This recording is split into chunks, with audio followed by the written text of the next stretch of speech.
Metro ಕಾಮಗಾರಿ ನಿರ್ಲಕ್ಷ್ಯಕ್ಕೆ ಮತ್ತೊಂದು ದುರಂತ ನಡೆದಿದೆ. ಸಿಲಿಕಾನ್ ಸಿಟಿಯಲ್ಲಿ ಮತ್ತೊಂದು ಮೆಟ್ರೋ ಎಡವಟ್ಟು ಮಾಡಿಕೊಂಡಿದೆ. ಮೆಟ್ರೋ ಕಾಮಗಾರಿ ಎಡವಟ್ಟಿಗೆ ಆಟೋ ಚಾಲಕ ಬಲಿಯಾಗಿರುವಂತದ್ದು. ಪ್ರಮುಖವಾಗಿ ಮೆಟ್ರೋ ಕಾಮಗಾರಿ ನಿರ್ಲಕ್ಷ್ಯಕ್ಕೆ ಈಗ ಮತ್ತೊಂದು ಬಲಿಯಾಗಿದೆ. ಮೆಟ್ರೋ ಎಡವಟ್ಟು ಸಿಲಿಕಾನ್ ಸಿಟಿಯಲ್ಲಿ ಮಧ್ಯ ರಸ್ತೆಯಲ್ಲಿ ಎರಡು ತುಂಡಾಗಿದೆ. 18 ಚಕ್ರದ ಬೃಹತ್ ಲಾರಿ ಆಟೋ ಚಾಲಕ ಬಲಿಯಾಗಿರುವಂತದ್ದು. ವಯಾಡಕ್ಟ್ ಉರುಳಿ ಚಾಲಕ ಸಾವನ್ನಪ್ಪಿರುವಂತದ್ದು. ಪ್ರಯಾಣಿಕ ಸೇಫ್ ಆಗಿದ್ದಾರೆ. ಲಾರಿಯಲ್ಲಿ ತೆಗೆದುಕೊಂಡು ಹೋಗ್ತಾ ಇದ್ದಂತಹ ವಯಾಡಕ್ಟ್ ಮಧ್ಯ ರಸ್ತೆಯಲ್ಲಿ ಎರಡು ತುಂಡಾಗಿದೆ. 18 ಚಕ್ರದ ಬೃಹತ್ ಲಾರಿ ತಡರಾತ್ರಿ ಕೋಗಿಲು ಕ್ರಾಸ್ ಬಳಿ ರಣಭೀಕರ ಘಟನೆ ನಡೆದಿರುವಂತದ್ದು. ನಮ್ಮ ಮೆಟ್ರೋ ಎಡವಟ್ಟಿಗೆ ಕಾಸಿಂ ಸಾಬ್ ಕೊನೆ ಉಸಿರನ್ನ ಎಳೆದಿದ್ದಾರೆ. ಪ್ರಮುಖವಾಗಿ ಒಂದು ಕಡೆ ಈಗ ಸದ್ಯದ ಮಟ್ಟಿಗೆ ಮೆಟ್ರೋ ಕಾಮಗಾರಿ ನಿರ್ಲಕ್ಷ್ಯಕ್ಕೆ ಮತ್ತೊಂದು ಬಲಿಯಾಗಿರುವಂತದ್ದು. ಆಕ್ಚುಲಿ ಮೆಟ್ರೋ ಕಾಮಗಾರಿ ನಿರ್ಲಕ್ಷ್ಯಕ್ಕೆ ಇದು ಹೊಸದಲ್ಲ. ಪ್ರತಿ ಬಾರಿ ಕೂಡ ಕೆಲವೊಂದು ಘಟನೆಗಳು ನಡೀತಾನೆ ಇರುತ್ತೆ. ಸಿಲಿಕಾನ್ ಸಿಟಿಯಲ್ಲಿ ಈಗ ಮತ್ತೊಂದು ಬಲಿಯಾಗಿರುವಂತದ್ದು. ಯಾಕಂದ್ರೆ ಈಗಾಗಲೇ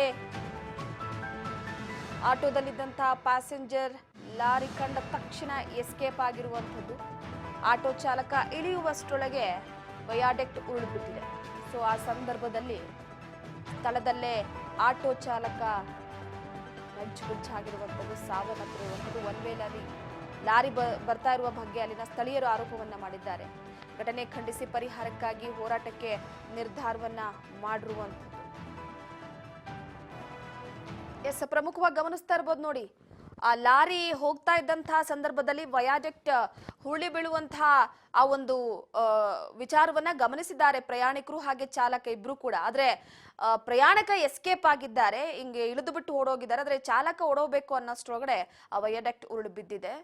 ಸ್ವಲ್ಪ ಗಮನ ಇರಬೇಕಾಗಿತ್ತು. ಯಾಕಂದ್ರೆ ಹೈವೇಲಿ ಸಂಚಾರ ಮಾಡುವಂತಹ ಲಾರಿ ಅದು, 18 ಚಕ್ರದ ಬೃಹದಾಕಾರದ ಲಾರಿ ಅದು. ಇತ್ತೀಚೆಗೆ ಹೇಗಾಗುತ್ತಪ್ಪ ಅಂದ್ರೆ ಲಾರಿ ಪಕ್ಕದಲ್ಲಿ ಬಸ್ ಪಕ್ಕದಲ್ಲಿ ಹೋಗೋದಕ್ಕೆ ಭಯ ಆಗುತ್ತೆ. ಯಾವ ಸಂದರ್ಭದಲ್ಲಿ ಹೇಗೆ ಉರುಳು ಬೀಳುತ್ತೋ ಗೊತ್ತಿಲ್ಲ. ಈ ಲಾರಿ ಅಂತೂ ಕೆಲವೊಂದಿಷ್ಟು ಗಮನ ಹರಿಸೋದೇ ಇಲ್ಲ.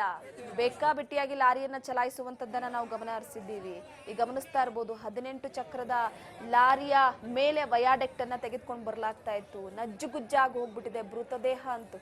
ಆಟೋನೇ ಫುಲ್ ನಜ್ಜುಗುಜ್ಜಾಗಿದೆ. ಅಷ್ಟು ಬೃಹದಾಕಾರದ ವಯಾಡಕ್ಟ್ ಬಿದ್ರೆ ಮತ್ತೆ ಇನ್ನೇನಾಗುತ್ತೆ. ಆತನ ಮೃತದೇಹ ಸಂಪೂರ್ಣವಾಗಿ ನಜ್ಜುಗುಜ್ಜಾಗಿರುವಂತದ್ದು.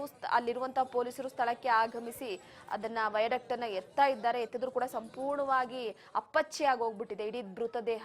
ತಾನು ತಪ್ಪಿಸ್ಕೊಳ್ಳೋ ಅಷ್ಟರೊಳಗಡೆ ವಯಾಡಕ್ಟ್ ಬಿದ್ದು ಬಿಟ್ಟು ಮೆಟ್ರೋ ಎಡವಟ್ಟಿಗೆ ಈಗ ಮತ್ತೊಂದು ಸಾವಾಗಿರುವಂತದ್ದು. ಸ್ಥಳೀಯರು ಆಕ್ರೋಶವನ್ನ ವ್ಯಕ್ತಪಡಿಸಿದ್ದಾರೆ.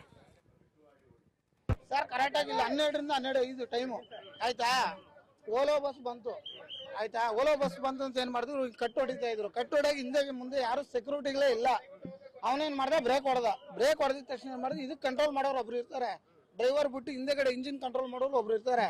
ಅವನು ಬಿಟ್ಟು ಹಿಂದೆ ಸೆಕ್ಯೂರಿಟಿ ಯಾರು ಇಲ್ಲ. ಮುಂದೆ ಸೇಫ್ಟಿ ಗಾಡಿನೂ ಇಲ್ಲ, ಹಿಂದೆ ಸೇಫ್ಟಿ ಗಾಡಿನೂ ಇಲ್ಲ ಆಯ್ತಾ. ಅವ್ನು ಬ್ರೇಕ್ ಹೊಡೆದ ತಕ್ಷಣ ಏನ್ ಮಾಡ್ತು, ಅವ್ರು ಹಾಕಿರೋ ಚೈನ್ಗಳೇನ್ ಮಾಡ್ತು, ಕಟ್ ಆಗಿದ ತಕ್ಷಣ ಗಾಡಿ ಬಿತ್ತು. ಅದೊಂದು ಸಮಸ್ಯೆ ಆಯ್ತಾ. ನಾವು ಡೈಲಿ ಏರ್ಪೋರ್ಟ್ ಕ್ಯಾಬ್ ಓಡಿಸೋರು ನಾವು ಅಡ್ಡಾಡ್ತೀವಿ. ರೋಡ್ ಆ ಕಡೆ ಬ್ಲಾಕ್ ಮಾಡಿದ್ಮೇಲೆ ಇವ್ರಿಗೆ ಮೆಟ್ರೋ ಅಂದ್ಮೇಲೆ ಆ ಕಡೆನೇ ಬರಬೇಕು. ಏನಕ್ಕೆ ಬರ್ತಾರೆ ಈ ಕಡೆ?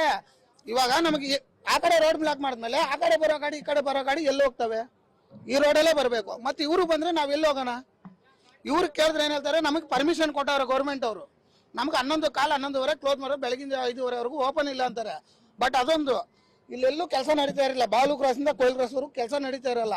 ಇವ್ರೇನ್ ಮಾಡ್ತಾರೆ, ಬೇಕಂತ ಬಾಲು ಕ್ರಾಸ್ ಅಲ್ಲಿ ಕ್ಲೋಸ್ ಮಾಡ್ತಾರೆ. ನಾವು ಕೇಳಿದ್ ಮಾಡಿದ್ರೆ ಏನ್ ಮಾಡ್ತಾರೆ, ವಾದ ಮಾಡ್ತಾರೆ ನಮ್ಮ ಹತ್ರ.